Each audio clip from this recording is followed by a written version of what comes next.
Good evening and welcome. Before Professor Scott Cohen makes his introduction, I just have a little bit of some really fantastic news that I want to share with you. I'd like to announce that Antoine Picon has been appointed to an endowed chair at the GST, and from tonight he will be known as the G. Ware Travelstead Professor of History of Architecture and Technology. This chair was created in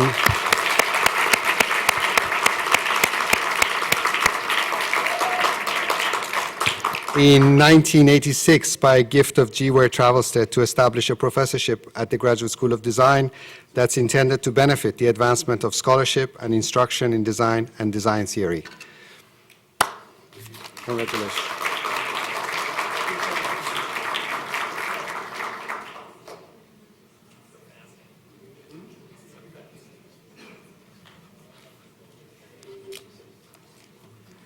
Well, congratulations from everyone. It gives me great pleasure to introduce Antoine. Tonight marks the occasion not only of his new professorship, but of his widely anticipated, just completed new book, the release of this book on digital culture. And if I may, I would like to remember some of the narrative that Antoine has written that leads us to the precipice of the digital revolution about which he has written. Admittedly, I find unavoidable the continuation of the discussion from last week's symposium, though tonight it is not the ecological, but rather the computational imperative that sets the stage. It seems to me that what is at stake in Antoine's book are two really important things in discussion at the moment. First, the political status of architecture, the agency of architecture in the wake of digital culture. And second, the architect is either the purveyor of this agency or the architect as the user of instruments that are neither authored by the architect nor inherited from architecture. In The Ghost of Architecture, The Project and Its Codification, one of my favorite essays of Antoine's, he explains that the opposition we may be facing now could be as consequential as that which we faced at the dawn of the modern era. Then there was, on the one hand, the architect as a creative force, he said, an inspired genius, with ambitions to transcend utility in order to produce beauty and provide for the social good. And on the other hand, there was architecture as a body of rules, codes, and technical knowledge that guarantee predictable economic and programmatic efficiency. Today, the latter is approached by those architects who want to follow and reinforce the codes, the positivists, who would literally like for architecture to once again align itself with the sciences. And it is approached by others who proceed according to a poetic speculation or open-ended experimentation, but with a very strong bias to be legitimized by the sciences. What differs so much about Antoine from these architects and their exponents and their promoters is that he is as playful and mischievous with the narrative as he is truth-telling, deftly avoiding the potential pitfalls and fatefulness of the wizened historians or architects who suffer from the Cassandra syndrome, not only powerless with knowledge of things to come, but knowing things that people simply don't want to believe as they try to escape from the scientistic corner they have put themselves in. Indeed, he both encourages the various types of architects' science envy and messes it up for them at the same time. Who besides Antoine could have it both ways? No one, because he is the one who has both the historical resourcefulness and the audacity to pull it off. Antoine. That's my text. There you go. Thank you very much. First of all, I must say I'm deeply touched to be among so many friends tonight. As you can see, my English has not improved, so I'm in need of some sign translation. So bear with me. As Scott said, I've been working for a number of years on digital culture and its impact on architecture and the built environment. So tonight, on the occasion of the publication of a book devoted to some aspect of this research, I should probably try, is it possible to dim a little bit the light? To some aspect of this research, I would like to share a certain number of questions and hypotheses related to what is probably a major transformation of the architectural discipline, a transformation that I will not hesitate to characterize as a revolution, and I'll come back to that. Rather than a mere presentation of the book, what I would like to do is to share an ongoing reflection, for I fear that I'm not yet done with the subject, far from it, even if I'm probably going to concentrate more on the urban aspect in the years to come. There is, by the way, a chapter on the city in the book, but what I'd like to do tonight is to concentrate mainly on architecture and the architectural scale.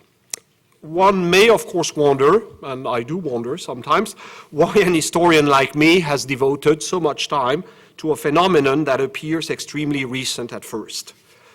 The answer lies probably in my interest for periods of rapid technological change, technological and cultural change, periods that present a direct impact on the definition of the architectural discipline and the way architecture is practiced.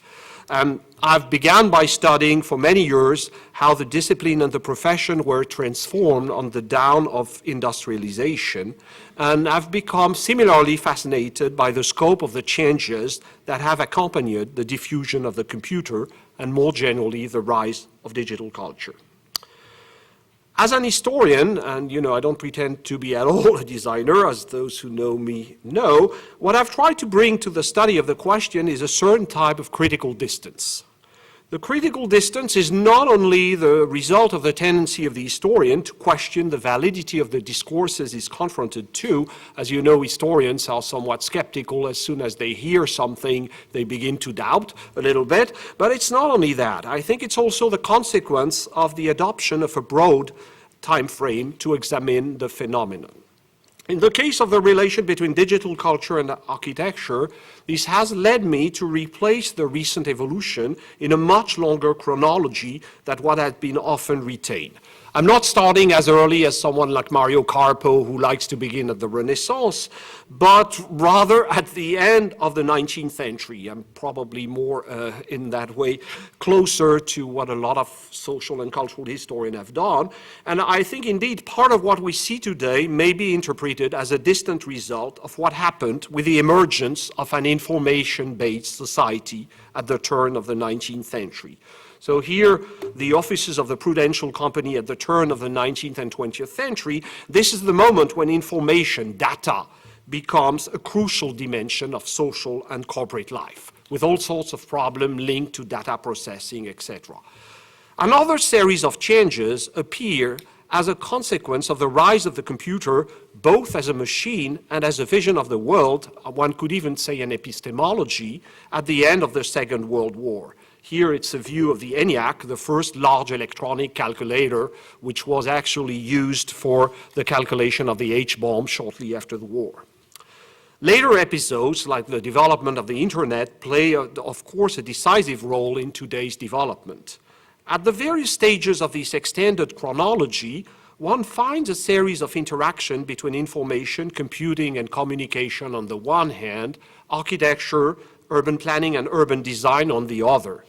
Here, for example, we have Computer City by Archigram, but I could extend, and actually in the book begins by a chapter on the history of the relation between nascent computing and then digital culture and architecture. Once again, what is happening today is rooted in a long prehistory and history, but I've chosen not to evoke that today, but to speak more on the present. Paradoxically, the existence of these past episodes has reinforced rather than shaken my impression to be confronted to a revolution. So let me explain a little bit. I think the paradox is easy to clear up, actually. I think to be truly revolutionary, a transformation must appear both as extremely recent and dramatic, and as something that corresponds to much longer and progressive evolution. Otherwise, it would be a mere incident.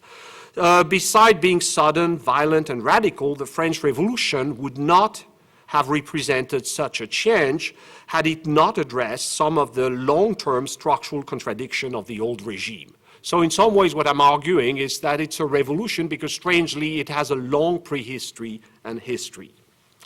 So one of the advantages for me of this broad perspective is to immunize against the risk of simplistic technological determinism. Despite its crucial role, and although I'll be saying the computer this, the computer that, the computer is only one aspect of a transformation that is fundamentally social and cultural. Like that. Another way to put it is to observe that it's not the computer that has created the society of information, since the advent of this society predates the computer by something like 50 to 60 years. As I said, it begins really in the last decades of the 19th century. And one should not forget, by the way, that before the computer, one has a whole series of machines devoted to data processing. For example, the tabulating machine that appeared for the US Census in the 1880s, and actually IBM, the International Business Machine, up to the Korean War, will be producing tabulating machine. So in a way, it's not the computer that has created the society of information. It's rather the evolution leading to the emergence of the society of information that has made the computer both possible and at a certain stage desirable. Similarly, it seems to me that the development of digital architecture is not reducible to the mere use of a new tool. It is inseparable from a much broader cultural frame. Actually, architecture has not been passively subjected to a technological innovation coming from elsewhere. I think its evolution must be replaced in the same broad cultural frame that has fostered the use of the computer before giving birth to digital culture as we know it. In other words, I think there is in the affair an agency of architecture that must not be underestimated. And it's more some two things that meet that the computer invading architecture as it's sometimes presented. Now, despite what I just said, one cannot but be struck by the changes that have accompanied the diffusion of the computer. At the same time, despite the attention that has been devoted in the recent past to the blobs and other new forms and geometry, this impact is difficult to characterize in mere formal terms. So I would argue that although we have, lots of form like that, this is not fundamentally at the core of a formal revolution. I'll go back to form later. What has first and foremost changed is the way we produce architecture, even if the result often looks strikingly similar to what one used to design without computers. So I took this image, which won actually a prize for architectural rendering, computer rendering, and this is in a way also computer-aided architecture today. So, understood as a kind of neo-avant-garde, digital architecture is only an aspect of the ongoing changes. So among the consequences of computerization, I asked myself for a while, how am I going to begin trying to unravel all these things? So I'd like to begin by paying attention to what I would call the more and more strategic dimension of the project. So let me explain as well as I can. Traditionally, and this is true to other domains than design, by the way, but information gathering, graphic production, was a tedious process in which the technicalities of design were often of a daunting nature. And it's true that now the computer enables designers to navigate more fluid sets of data, parameters, geometric and technological solutions. So this fluidity, in my opinion, gives a crucial importance to the question of the strategy used to navigate successfully this informational environment. The question of the why, in other words, has become often more important than the how. Another way to put it would be to say that one has now to invent one's own rules of engagement with a project. Among other things, the strategy must prescribe, for example, who is allowed to access which information and for what purpose. I remember I had once a conversation with Mario Carpo. I don't think we live in a totally fluid world. We live in a world in which the decision, like who is accessing information and at what stage, is becoming more and more crucial. And building information models will reinforce that very strategic aspect of who is allowed to do what. So the more and more strategic character of the project explains the popularity of terms like mapping and the various meanings it conveys. To map or to chart has become an essential step in order to define the strategy to be followed throughout the project. And here I've been often struck by the number of mapping practices, some of them going back to the datascape that MDRDV inaugurated some time ago, but this is a more general phenomenon. Now, the interest taken in all sorts of mapping and charting practices points toward one of the most crucial questions in the affair, namely the need to go beyond a purely formal understanding of design. And this is probably for me the main paradox today, that on the one hand, the coexistence of an extremely strong tendency towards formalism and of all sorts of attempts to go beyond that. So on the one hand, there is a form is more and more akin to a kind of fashion design production, and there is a stylistic take, and cities and institutions pay pay a lot of money to get signature architecture. But on the other hand, there is also a strong impulse to rethink the design process in broader terms than form, terms more directly attuned to its more and more strategic character. So this explains why a few years ago diagrams were the big thing. They were one of the main expressions of this desire to overcome mere formalism. But let me remind you that diagrams have proved a bit disappointing. For me, one of the best expressions of that is UN Studio. They began with this big ambition to really diagram the forces, the gradient that gave birth to the project, and postponing the question of form as long as they could. But then when you look at what diagrams have become more recently in UN Studio, they've become very close to a Beaux-Arts party. In some ways, the trefoil is no longer about charting all sorts of forces and gradients, it's a party. So diagrams have not worked. So now we have had a new impetus in this question of how to go beyond form, thanks to all the perspective opened by parametric design, scriptic, algorithmic, etc. A path explored at all kinds of levels. So just a couple of pictures from the production of the school. This is Kostas Terzidis or Michael Meredith exploration. Behind that, we have a serious question, which is, should we still concentrate on the definition of an architectural object, or rather try to construct parameters, relations, and series of operations enabling its production? Indeed, what we can do today with a computer is in some ways design abstract machines, set of relation and instruction that can produce families of possible objects. This is something that Gilles Deleuze and Bernard Cache had already envisaged in the early 1990s.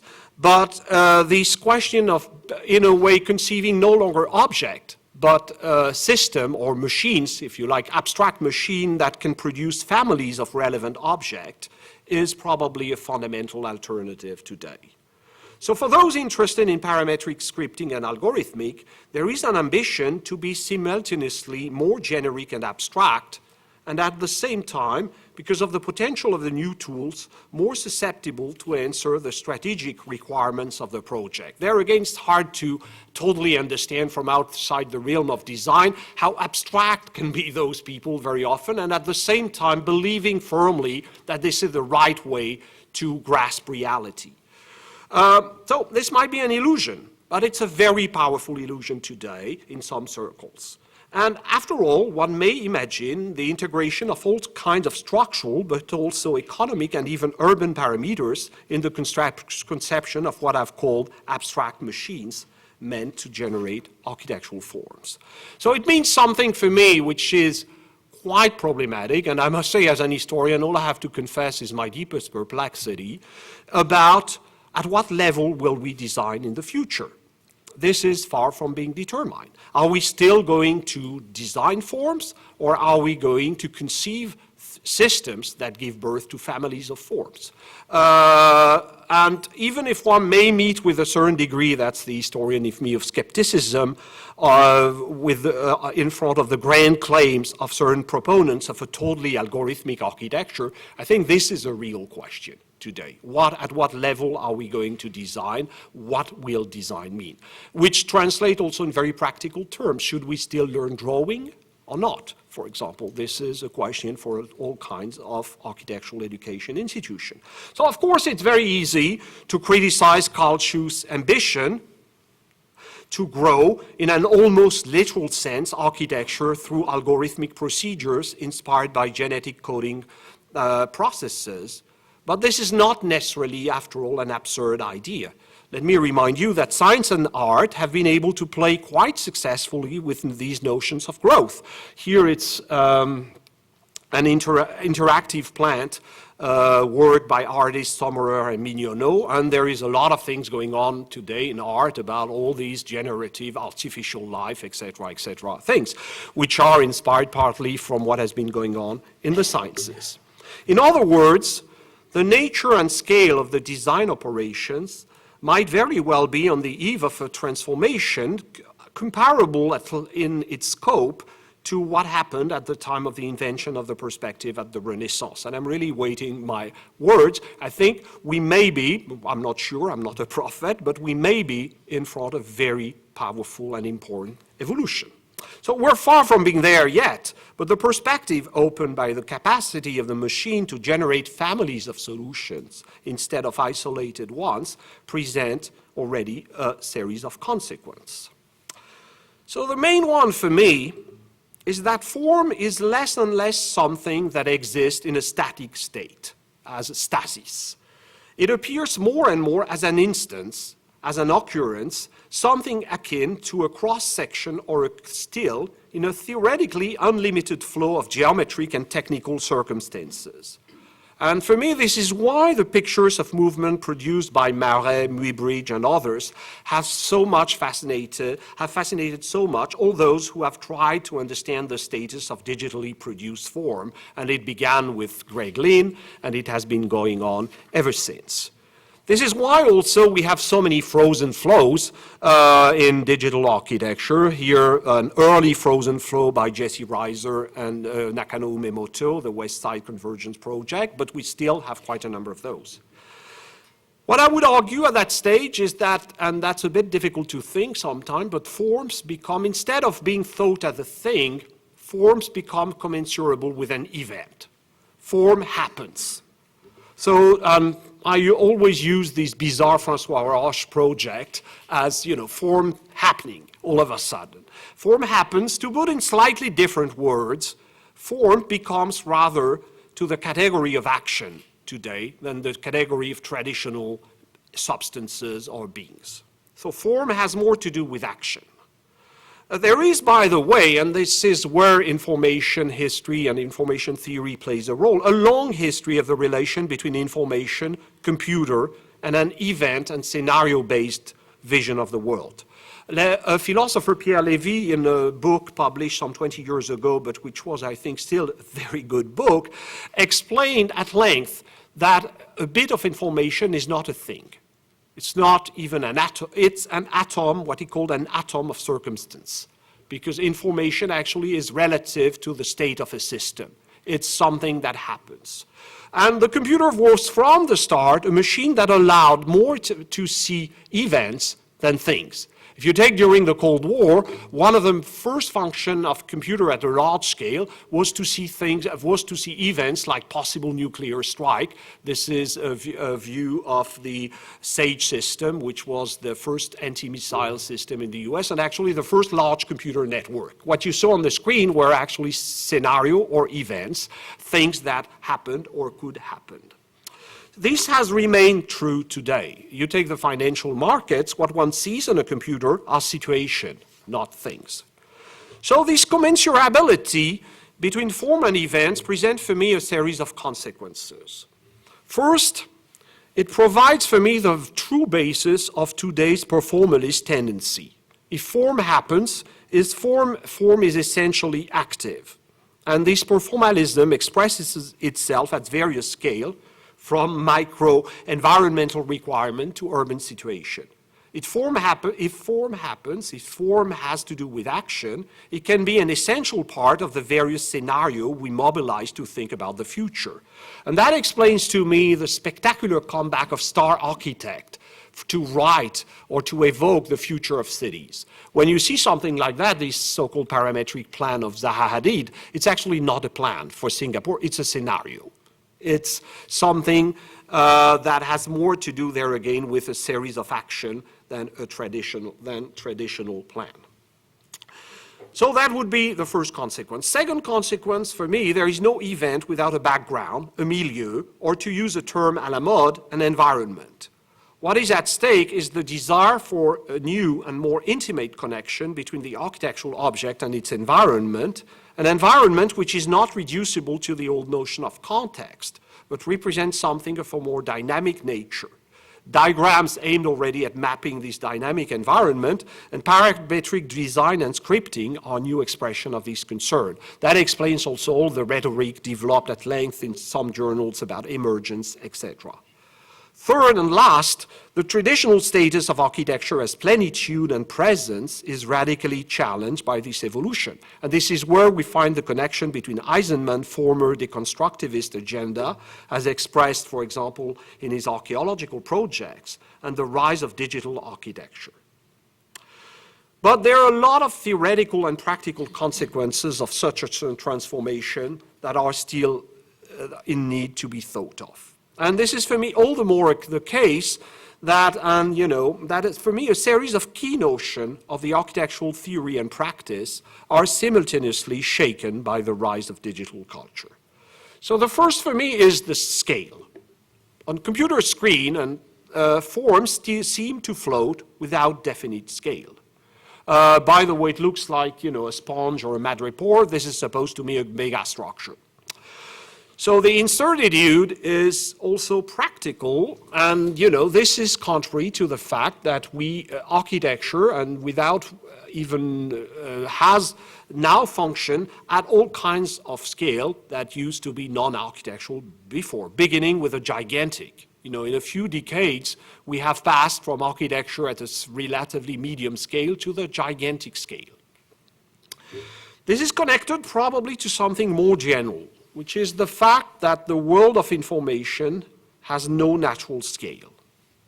And hence the fascination exerted by fractal geometry has something emblematic of this new situation. This is the Mandelbrot Set. Basically, one of the properties of fractals is that at whatever scale you look at them, you pretty much see the same degree of complexity, which is very different from the traditional world in which we used to live, in which there were levels at which you saw complexity, and then the complexity gave way to more simple entities. Another thing, of course, is that this crisis of scale is contrary with globalization. Globalization is, by definition, linked to a crisis of scale. What globalization is about, I always use that because it looks a bit alike. Globalization is about basically a kind of short circuit between the infinitely large and the infinitely small. It's basically about multinational corporation and individuals. It's about very large scale and very small scale. So I use that. Why? Because in some ways in today's world, we see more easily from very far or from very close. So on the left, you have all recognized Los Angeles. On the right, it's actually the crystallization of concrete. Both look a bit alike. So it reminds me, there was a very fascinating film of Agnès Varda who filmed her husband dying, Jacques Demy, and she was looking at a face, and then she went closer and closer, close to the skin, and at a certain moment you saw a kind of abstract pattern, no longer form. What seems to me today is that form is suspended between the abyss of the infinitely small and the infinitely large, as a kind of intermediary, temporary focus, which explains also its incertitude in some ways. It's in between as this kind of very unstable focus. Whoever goes on, Google Earth has that kind of sensation very often, with this form always on the border of dissolution. So globalization is part of this context. And at both extremities, what we see are no longer form, but textures, lights, colors, all kinds of things like that. So scale is a problem. We have also another problem. So not that I want to cry, but that's a serious problem. Something also, for those who know me, they know how I like trash culture. So I meditate a lot on films like, the second Star Wars trilogy. What always strikes me today with the pictures of architecture in digitally enhanced film is that you don't know whether you're looking at very intimate models or very large things. It can be the pyramids of Cheops, but it can be a toy. And you never know. And there is a constant instability. Even when we look at a pyramid today, we're not sure it's a pyramid. It can be just a little thing in a corner. So, probably more complicated, we are confronted with a crisis of tectonics. So let me define, I'm not going to enter into an endless debate about what is tectonics. Let's say structure understood as an integral dimension of architecture that makes architecture legible. Structure and understood as a principle of ordering of architecture. And structure used to occupy an intermediary scale between the very large and the very small. There again, this position is jeopardized today. And as a consequence, what seems to me striking is the increasing discrepancy between design and realization, despite the possibility of the computer to actually pass seamlessly from one to another. For me, one of the paradoxes is very often that in this age of computer-driven project, you can have discrepancies such as the soft weed floating in an aquarium that Toyo Ito presented as the initial concept of the Sendai Mediatek, and this very hard, massive technique of fabrication. By the same token, the soft lasagna of Yokohama became this very sturdy kind of structure. So there is something quite surprising today. Remember when the computer arrived in engineering circles some 25 years ago, there was the idea that we would abolish forever this kind of discrepancy between design and realization. Actually, this is not what has happened. Furthermore, there is an ambition today to deconstruct the traditional codes of tectonic legibility. For example, if you look at Michel Saé, he took a very bad facade in Paris of the drugstore Publicis on the Champs-Élysées and put that thing which makes the facade totally illegible. That's part of the game. If you look at the Beijing Stadium, the so-called non-Cartesian structure of Balmont has a lot also to do with this idea to perturbate traditional legibility codes. So what I would argue is that probably we belong to the last generation. After all, the myth of the Parthenon was to a large extent invented during the second half of the 18th century as an icon of architectural order. We're probably seeing today the dissolution of this ideal of tectonic order. It has to do, in my opinion, with very profound mutation. One which is directly linked to digital design is the fact that parts are more and more often replaced by relation. If you think of what's happening with parametrics, we no longer have an architecture of parts. We have an architecture of relations. Georges Lejeune made this remark a few years ago in his book of Surfaces, but I think it's a very profound mutation. This evolution is in accordance, and that's probably the historian of technology in me, with what I see as a much more general shift. Technology is no longer organized according to traditional terms as a kind of system, and tectonic or synergetic arrangement are very often replaced by layered structures in which interface is what matters.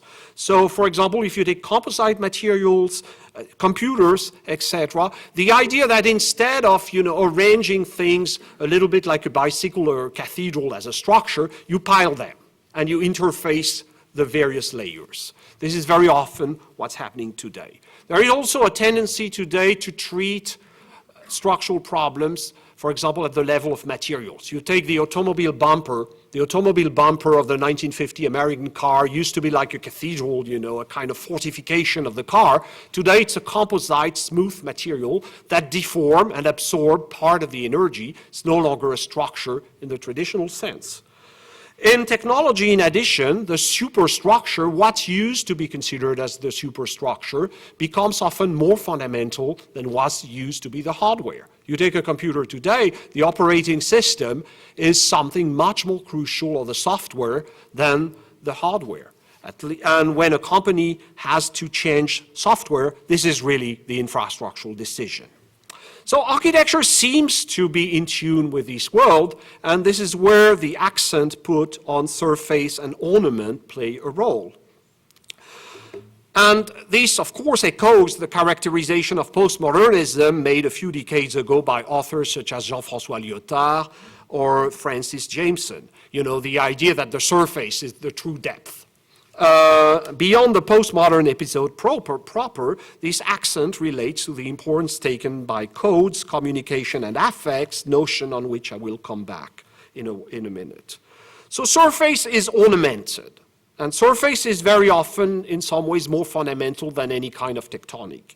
We are in the middle, as you all know, of the so-called return of ornament. But ornament is very different from what we used to consider as ornamental. It's no longer local, for instance, as here. It represents rather a pervasive condition. So a way to see it would be to say that, after all, we go back to what was the sense of ornament in Vitruvius, ornament as ordo, as order, a pervasive order giving birth to arithmetics. But the only problem is that ornament today has no definite rules. So it doesn't seem to obey very clear rules. Ornaments seem very often to obey rather the evolution of architectural commission and confer the analysis of Farshid Moussavi and others. It really, among other things, what Farshid says about the fact that an ornamented surface can counterbalance programmatic instability is, for me, quite decisive. So I would suggest, to finish on that matter, that ornament is in some respect more structural today than structure. And that would propose to consider that, rather than a structure, as a giant ornament. And I would go as far as to consider the internet itself as a kind of giant ornament instead of a traditional infrastructure. And I have some reasons, actually. You know, the internet is pretty much the only network who changed 3 or 4 times its backbones without being slightly, at the least, altered. So all these aspects are destabilizing, but they are also stimulating.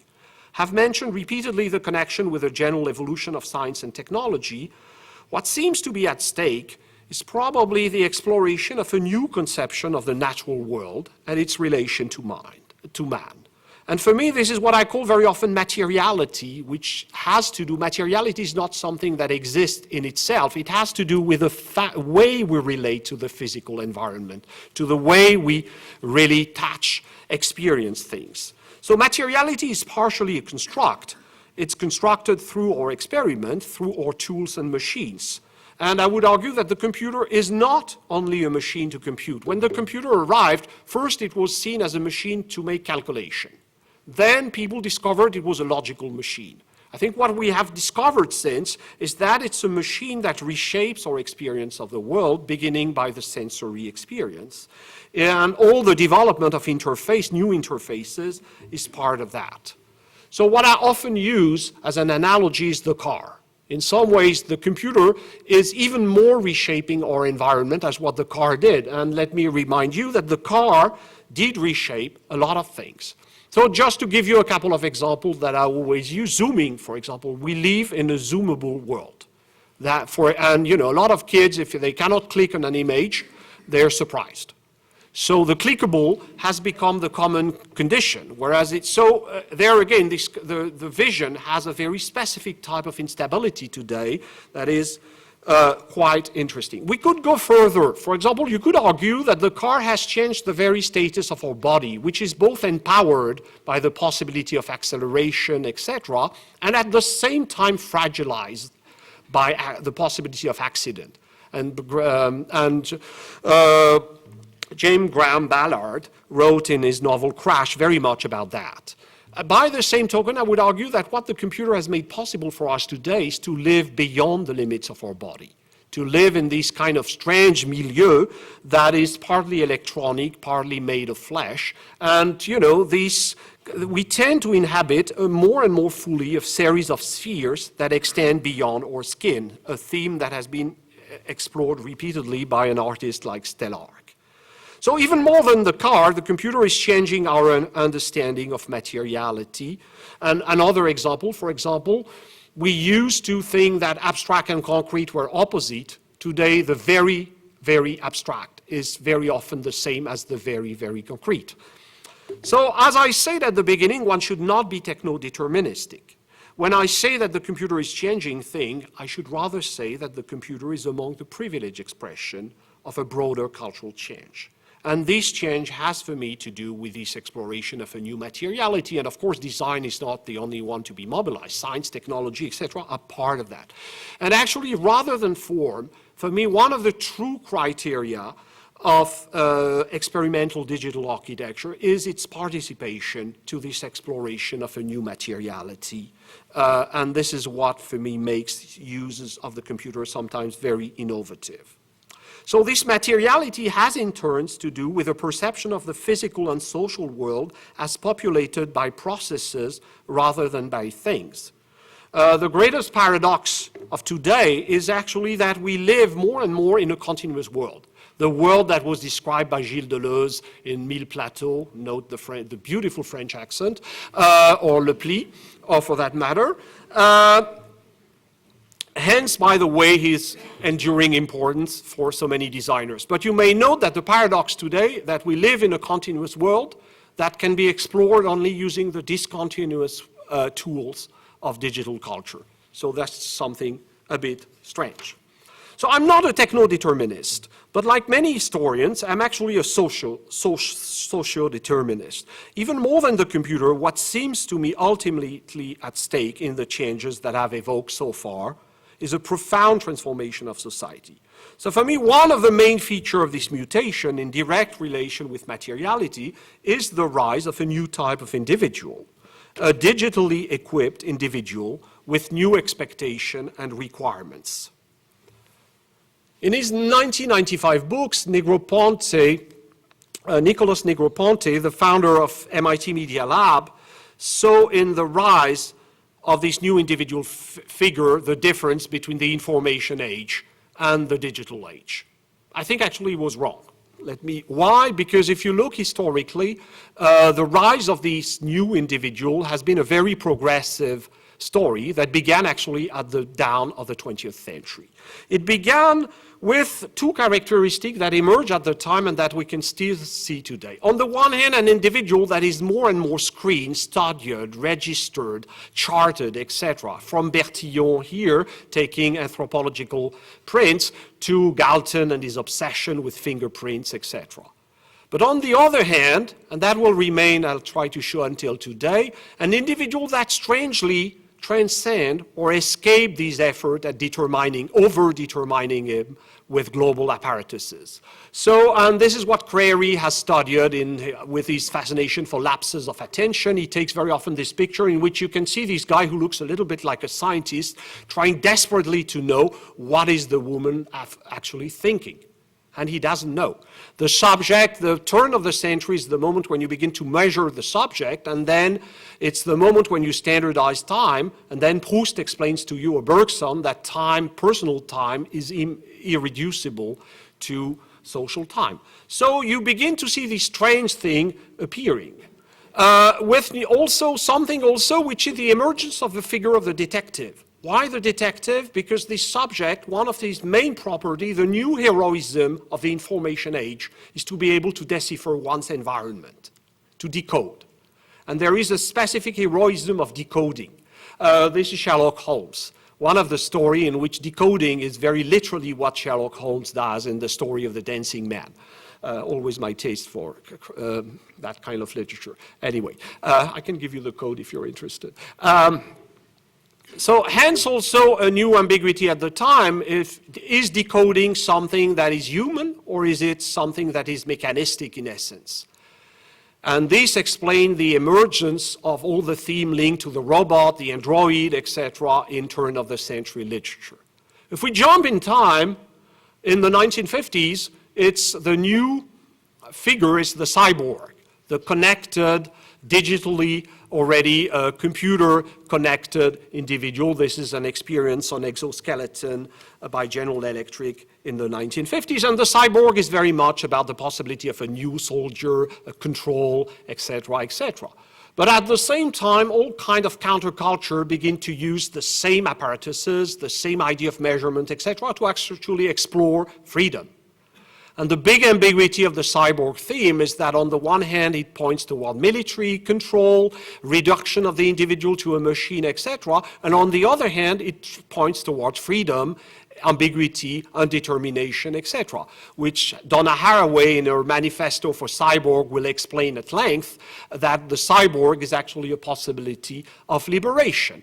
This is a group that used to call itself the cyber sluts, very typical of, the strange mix of cyborg themes and feminist theory in the 1980s. But if you look Hollywood has played from RoboCop to Terminator and to more recent instances. This ambiguity, is the cyborg about control, is it about freedom, is something up to the latest Terminator. So I would say that today's individual is very much into that, a mix of overdetermination by global corporations, administration system, etc., and in a risk of being mechanized, transformed into a machine, and a strange freedom. Which is, for me, ultimately, I always give the example of the iPod. You buy the music on a standardized site with standardized format, etc., but ultimately this is your music and the ineffable experience of subjectivity. So today's digital individual is in many respects, the inheritor of this long history.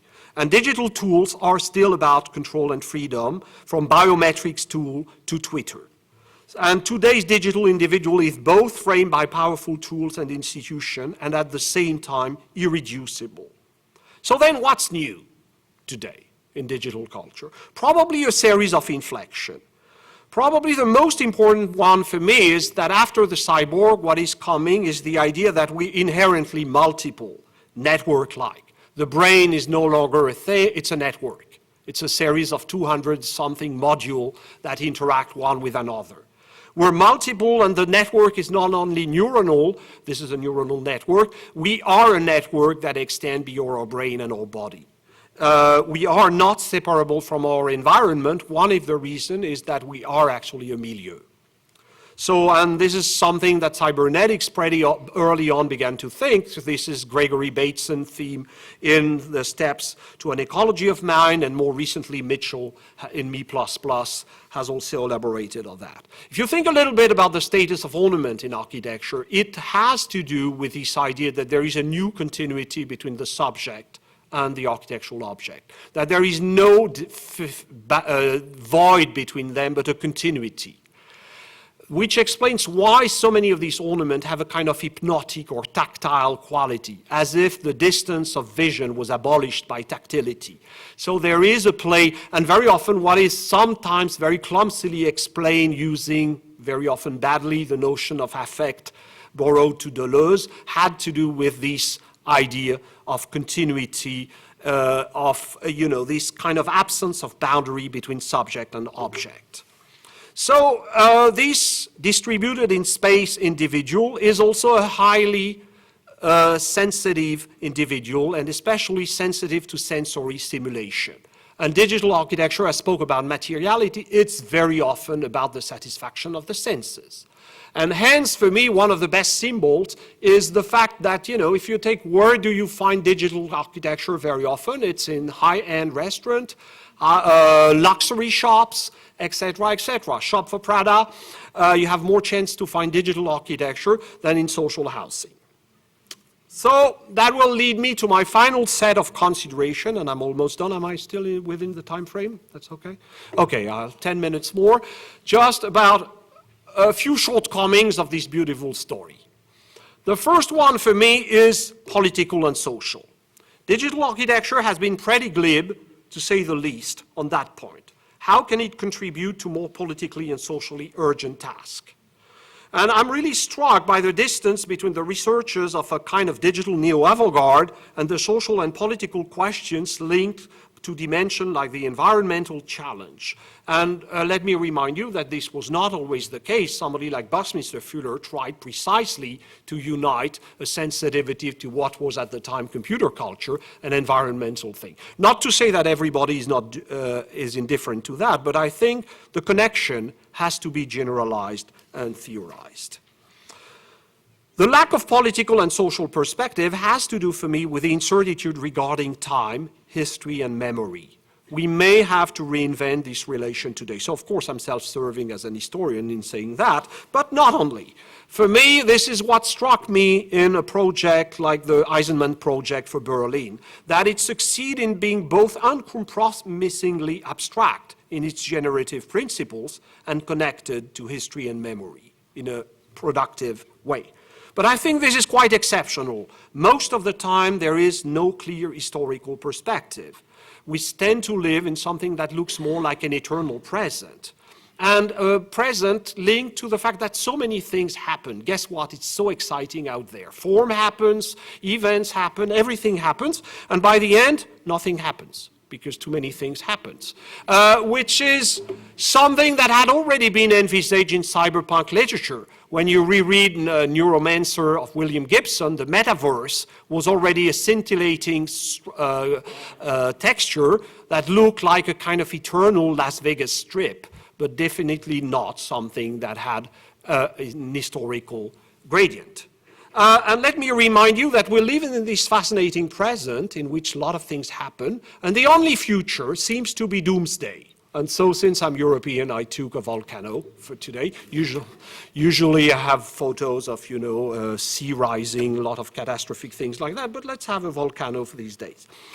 So it's, for me, the interesting point is also to note that the crisis of tectonic is part of this incertitude of architecture. Let me try to explain why. Tectonic used to relate architecture to time and memory through things like the ruin, for example.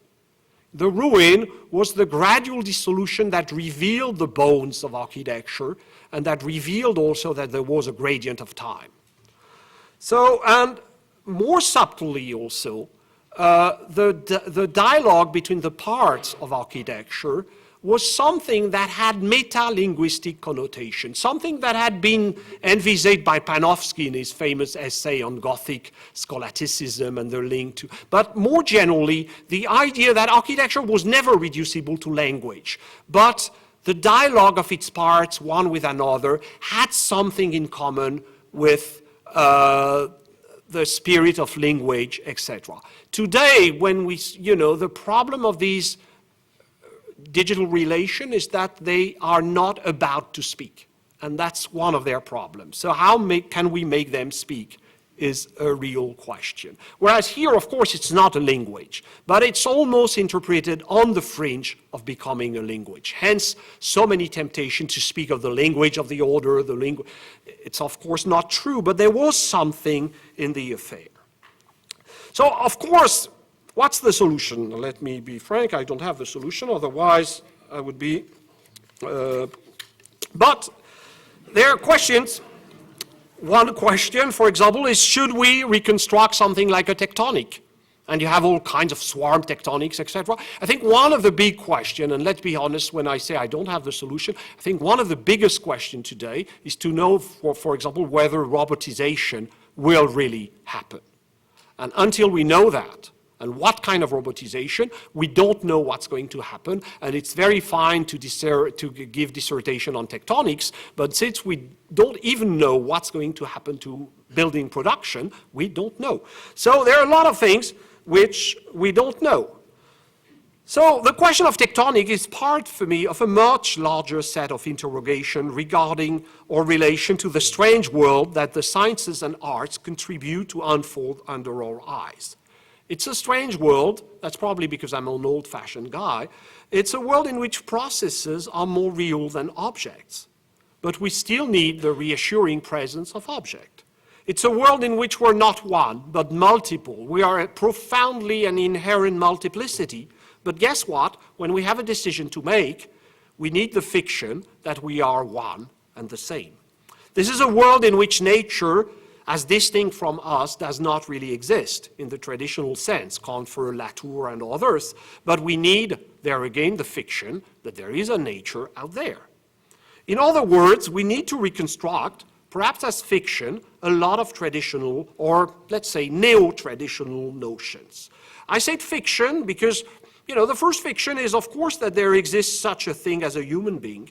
Schinkel defined architecture as the ennobler of all human relationship, but I think this was already a fiction. We need to live in the fiction of our own freedom. So another way to characterize such a move, and this is something I share with a philosopher friend of mine, is to construct it as a quest for a set of provisional rules of action. And this is where, strangely, it's very fashionable these days to say non-Cartesian, post-Cartesian, whatever. If you read really Descartes, there is something great in Descartes, which is the idea of provisory method, provisory morale. So I like that idea. We don't know where we're going, but we still need provisory rules. So, and perhaps architecture is a key discipline in such a perspective. I think even more than tectonics, it has to redefine properties like gravity in connection, but also in contrast with a digital lack of gravity. It has also, for me, which is, I often give an example, the fact that, when you have no bar on your phone, you cannot check your email, then you're strangely free. It's, when you're in a meeting, usually you get bored, you look at your iPhone discreetly or whatever. When you don't get any connection, then all of a sudden a new space opens in which a lot of things happen again. So I think, we have too much thought about digital architecture, about opening to all the complexity of the digital, etc. What about protecting from it? What about restoring a capacity of meditation, not being only the open house to the digital? So, which would lead me to the idea of opacity. And opacity, of course, is never total. It's just like transparency. Transparency and opacity, as Yves Blau has shown, have strange and dialectic relation. And for me, it's under that set of conditions that we can address the environmental challenge. Another thing really vulgar, I think we have to deal with the question of meaning. It's not fashionable, what is fashionable is say no meaning, above all, but I think we have, to go back to some kind of stuff if we want, for example, to rethink the relation of architecture to the city. So probably not going back necessarily to Venturi, but meaning is not and symbolism is not something we should get rid of that easily. And by the way, Robert Levitt made a fine point, I think, on the fact that even in a lot of contemporary ornament, there is actually still a return of the symbolic. So I said at the beginning that what was happening today was that architecture was becoming strategic. I think the most strategic part is the need to reinvent, or rather reinterpret, the fundamentals of architecture. In some ways, I thought about what kind of old-fashioned picture could I take. So let's say that we have to reinvent something like the primitive heart of the digital condition. Thank you very much.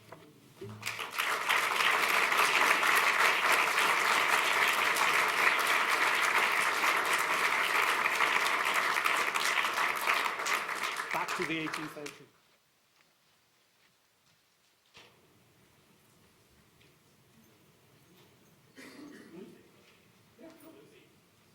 Antoine will take questions, as he always is willing to.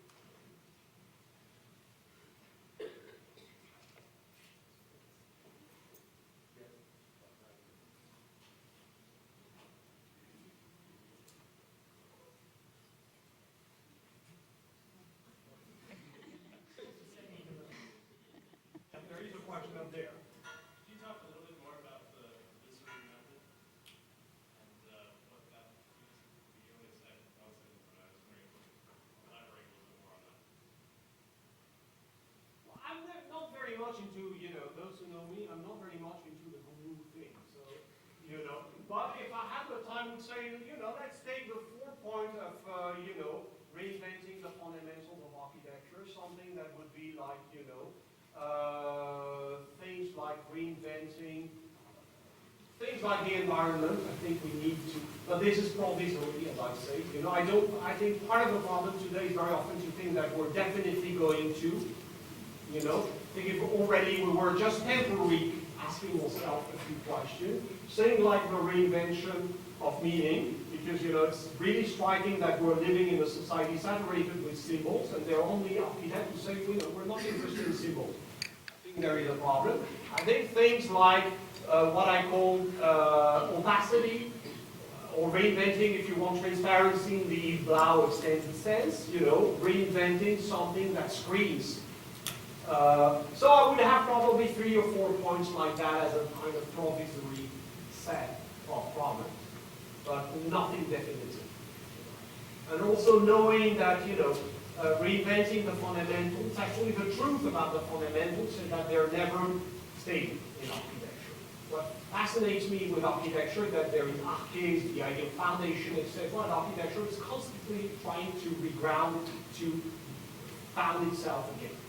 So that would be already, you know, like a task. Yeah, a task.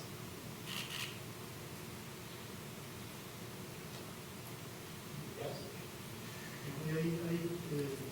I need to agree with you that probably the computer and the new means for representation and for seeing architecture are going to have such an importance in the future of architecture as probably the perspective had. I agree that as much as in 15th century new means of representation forced the architects to think about and help them to think about how to make a building throughout the new procedure of representation. That perspective was, I would say that the computer is going to affect radically the new architecture to come. And however, I believe that in the moment we are just today, we are giving such a priority to the means of form invention, regardless the building procedures, that at the end is such a disjunction between what architects think about and what actually are the means with which we are going to build, that I wonder whether the days to come ought to put together both industry and invention of architecture in a way that is still to be seen. And that seems to me that makes so weak under many means architecture. I mean, you're to today's architecture. If you take, for instance, fields that are not so often considered, you're considering, for instance, all the importance that in today's architecture have the rules and the norms and the codes, and suddenly all those things seems to be ignored.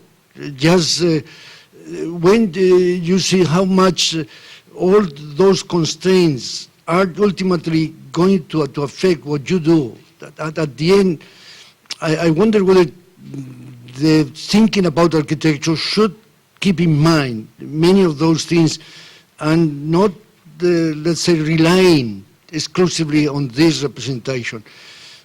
The other concept that when you have shown this, let's say, urban planning proposal by Zaha Hadid, and you talk about thinking instead of buildings in environments, and just trying, I wonder whether that is the actual direction. In a way, in my view, the steel architecture should rescue something that has to do, instead of with final images, in images of both architecture and cities that are able to evolve. I wouldn't say that what Zaha is doing is thinking about the actual structure, formal structure of a city. The computer, the fact that you are just helping to make such an enticing figure of a city is against the actual, let's say, production of the city throughout the years and the time. And under this point of view, we should be a bit more careful. We just thinking that we are allowed to do whatever is able to be represented. In this moment, this lack of the adjustment between means and representation are indeed, let's say, bringing into many architecture that only could be considered as failures. Just to make it, to make a mention of what I mean so clearly, the project of Kauf Himmelblau, that regardless that has been able to be built, at the end is nothing, and actually nothing. And therefore, we should try to be more critical in using such a valuable mean of future invention as computer is. But anyway. Okay. But That's not really a question, but let me probably explain a couple of things. First of all, I'm pretty indifferent to the question whether, this is strangely, I have my own opinion about what is good, what is bad. First of all, I would retain the mutation of the individual. It's very fundamental. Let me remind you that at the Renaissance, what happened was also the invention of a new type of subject. Among the things I would retain is that we are going to build for a different time. So that would be the first. I would retain that more than the first. I would retain more than the form that I said about materiality. I think this is concrete with a new explosion in material. Strangely, the forms, I take them as symptoms of a number of things. But by the end, I'm not sure they will last. As you say, we don't know what's going to happen to the, when I mentioned the incertitude regarding robotization, we don't know a lot of things that are going to happen to the production, so it's not the form that matters to me. It's how architecture conveys changes that are probably much more fundamental. And then the forms are what they are, and I don't believe a minute that Zaha is going to reshape Singapore with these parametric things. It's not the issue for me. They're symptoms of something which is more profound, and to which a lot of other architects participate. Raison and Mandelbrot are not stricto sensu digital architects, but the evolution of their conception of ornament of skin goes with these activities. So it's an extended problem, and digital architecture is only a symptom of that. I'm not trying to say that, I'm not in some ways trying to say this is good, this is bad. Because you take the Renaissance, there were a lot of crazy projects in many ways. Or the 18th century, there were, if we had built Boulet, guess what? It would have been catastrophic. It's very nice on drawings, but they're symptoms of something. Let me first answer to what you said. I am not talking about what is good or bad. Obviously, I am talking about about my taste and judgment and education. I don't consider something that I am crazy for. But having said that, I would like, coming back into the Renaissance and perspective, and also in a couple of images that have indeed impressed to me now today, when they almost overlapped the image of the volcano, Yeah, with the Gothic apside of Notre Dame. It was a moment when actually it's true that Gothic architecture in those days have such a clear idea of just looking for the spine and looking for this center that indeed happens in the top of this image. This center doesn't happen in the volcano at all. Surely that we are able to represent and to draw what the volcano, the form that the volcano has, and therefore, and yet there is a moment when, let's say, between form and built objects, and the end is these mediations of materials, and there these, let's say, these techniques to be able to go on with making the true forms. And then I am sure that the times to come are going to see a lot of new means of construction that probably will do easier to reach. Very quickly, Emmanuel, I don't point vis-à-vis what I'm saying. Because No, I am not. The only clarification that I wanted to do was that of bad or good. I am not talking of bad or good. That was the only point of personal clarification toward what you said. What I am saying is that still to all this revolution of representing and drawing in new ways architecture, still the materials and the new techniques ought to come. Otherwise, something is creating some kind of disjunction, of some kind of paranoical situation where when you see, let's come back to Zaha Hadid, and you see some of these fluent architectures that at the end, and when at the end you are considering how they has been built, something in my view isn't in such an accordance that seems to me always has happened in making architecture. And that probably is something that we should wait for, and that I hope for that, let's say, people behind us will be able to see. But in the meanwhile, many of the things that we are doing today are, let's say, too naive in the way of translating directly what can be drawn into what it is the built world. Yeah, that's But true, that- but that's a that's period the of point, transition. yeah? You know, it's not a hazard probably if I got interested in that after working any so many years on the 18th century. There are a lot of absurdity in the late 18th century going on. If you look at all these revolutionary projects, 1 out of 2 is pretty absurd in some ways.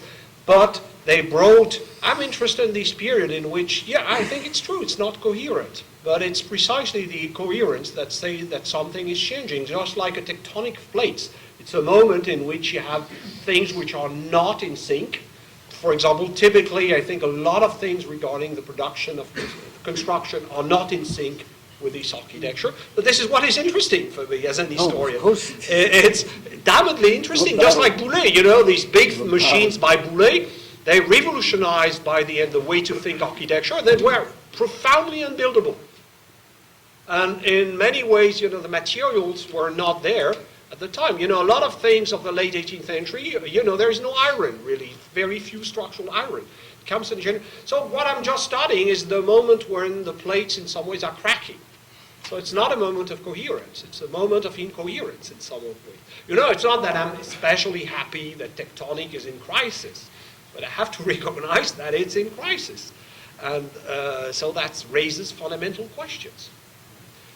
Around? I was wondering what you think that the designer or the architect is going to do for the concept of foundation or foundations of foundation. Primarily shaped by the engineer, the scientist, the other technical people, but what do you think that the designer will offer in the future? Very frankly, I think from what we've seen so far, it's hard to say. We don't know, for example, it involved, you know, almost a whole future of computation, which is so far computation has been divided pretty sharply between producers and users in many respects. And it's a lot of the scripting boys and girls believe that, you know, they're going to be able to overcome this division. That must be like Raphael, my old skeptical take on those things. Not so sure, because I heard that already 50 years ago. I'm not so sure. But I think we're going to see users at a level that was not what we saw prior to that. You know, the digital divide now has moved a lot. You know, between my father and I, it was, you know, using a mouse, basically. You know, being able to, but, you know, the digital divide is a bit further. So I don't know by the end, but I think, for me, the real question, however, behind that is whether, you know, also it's a question that engineers begin to see. What's the nature of intuition? Is it still going, for example, I had a conversation with a good structural engineer who is doing the Gary project in Paris, so speaking of constructive intuition. It's quite a nightmare. But he was telling me, the interesting thing today is that the traditional constructive intuition is not what engineers need to manipulate the software. So it doesn't mean that it's not useful, but you need also to develop another kind of intuition, which is how the software behaves, which is kind of, weird. So, that's for me also a very fundamental question. Architects used to be people who intuited forms. What kind of intuition is going to develop with predicting what algorithms, etc.? Maybe very different from what we know. And we're beginning to see people, it really strikes me that, we're beginning to see people who, a little bit like in the Matrix, when the guy sees, the figures falling, etc., he sees pattern. Basically, we're beginning to see things like that. Yes. I'm wondering if we could possibly speculate a little bit altogether about how,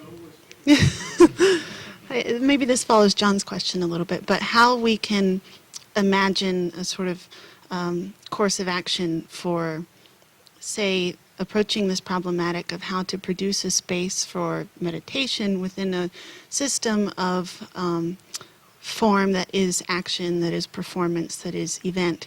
So I'm thinking of three possible options, which, so one is perhaps representation, where you articulate something like the crisis of scale in globalization, which I would say Chris Marker did in his films. Another option is to produce some sort of slowing down within a system, to perform something within a system of performance, like a slowing down, which Antonioni would have done in his films, or you embody the system in media that are exterior to it. So I'm thinking of how in the 1920s and 30s, artists tries to conceptualize cinema in other media, in painting and sculpture, so that they brought these concepts of ephemerality to something that was immobile and permanent. And I wonder if any of those are even something we can think of as possible today or not. It's a beautiful question. In some ways, I'm not sure I can give an answer as beautiful as the way you phrased the question. I have probably two things. The first one is trying to understand what's happening to the subject, which is, if I was so long about the subject, it's because I profoundly believe that we have to understand what's happening to us first. And then, the condition, for example, what's happening, I watch my teenager children with the mixture of, awe and fascination. Because what are the conditions today? It's too often, I remember a conversation with Sherry Turtle. It's too easy to be just scared or whatever. Just try to understand, what today means to be at peace, to be at rest. And then I would say, do a little bit more of almost a kind of anthropological inquiry. And then I would say for me, and this is one of your answers, to find peace in the middle of, a vortex. Would be for me, I think we are in some ways, we have to live in a world of performance. So what kind of peace, even our life has become performative. We're trying so hard to be ourselves. You take Facebook, it's a kind of dictatorship of being oneself. What am I going to post today to be amusing, fun, and generate 15 comments from my friends? How am I going to share the photos from the party last evening, which are not the same photo as my other friend, etc. So that's, you perform your life. But then what kind of strange peace can you find into that? And also what kind of critical distance? Because I don't believe, since I'm a reasonably optimistic guy, I don't believe that from one generation to another you can have a total disappearance of critical distance. So what kind of new critical distance? I do believe in criticality, actually a bit like I don't believe that we should just take for granted everything that is around us. But then start, however, still, and this is why actually I worked on cyborg a long time ago, etc. And for me, the 18th century, the Renaissance, I'm less familiar, but the 18th century was also a period of deep mutation of the definition of that. With the invention, for example, of the citizen. And part of architecture problem is how to build for this new human being, which is a citizen. So I think this is what we have to do today. Which is, yeah? Okay. I'm trying to think. So there was a time that architecture would have a fixed sense of scale, and they would produce timelessness in a way, as in the horizon. So on the other hand, the digital has this scaleless feature of the screen, as you described, and it goes with the ephemeral. So we have defined scale goes with timelessness in a way in classical architecture. Scalelessness goes with ephemerality.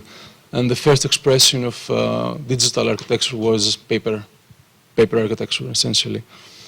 So the question is that I think that digital is the simultaneity that the digital world in general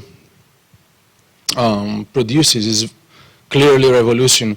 I think the thing that goes back to tectonics in architecture is that unless we change the time frame of what construction means, I mean, if there's no revolution in how the digital comes to life, there is no revolution. I mean, it's a simulation of a revolution that happens in other realms of the digital. That's because you're trying to reassure yourself. I mean, the materiality and all that. No, because it's too easy to say, cultural revolution, the drama of cultural change is that it happens sometimes even before, material change is only one aspect. There is always a kind of complex dialectic between cultural and material change. So it's too easy to reassure oneself and saying, construction is still construction, and it's true that concrete is not yet a totally beautiful thing. But look at what has happened to a lot of things already. Look at what has happened to materials. The fact that materials today are followed by design and it's too easy to think that nothing is going to change because production has not yet etc. Once again, if you take the 18th century, it was still a major cultural revolution. Technologically speaking, it took 50 years. The Industrial Revolution came something like 50 years after the Cultural Revolution. Basically, now historians consider that before the 1830s, even in England, the Industrial Revolution was not there. Intellectually, since the 1770s, 1780s, you have a Cultural Revolution, etc. So it's too easy to just look, the revolution is already there. Look at the processes. Look at information. I always give that example, which is, even writing. When I wrote, and I was younger, and I always say, I had dots of white all over, because, you had to type, and then you put some white, and then you were impatient, so it splashed on your head.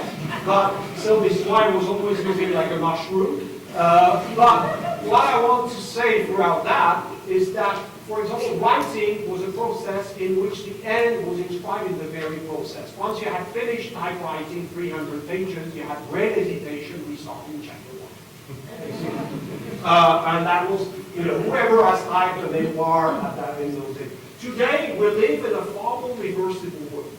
The naive consequence would be to think that we're going to be totally in the reversible. It's exactly the reverse. It's become a crucial problem for anybody who writes is when to stop. Because processing, pasting, cutting, look at, students' paper, cut and paste, cut and paste, cut and paste, and you could do indefinitely. And which, by the way, explains why there is such a tendency of papers to grow. Because, I would say that among the things at stake also in the digital world is to limit inflation. Just that is a revolution. It has changed. It just described the revolution in terms of production of iteration of graphic production, but in terms of architecture, the machines that build are not. Yeah, but that's naive to believe that architecture is it's only not about. things that are built. Architecture is a complex dialectic between things that are built, things that are not built, things that are written, things that are drawn. If you take what is 18th century architecture, it's not only Soufflot, it's Boulet who never built very few things, fortunately, because he was a very good architect. A couple of hotels we have for Boulet, but a fantastic jurist.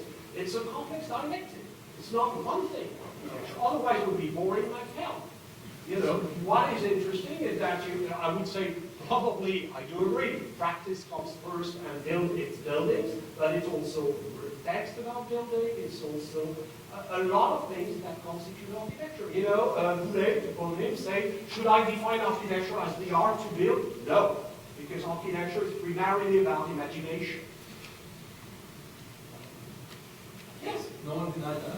Yeah, yeah, well, I'm doing the answer to the question. Not at least use of this.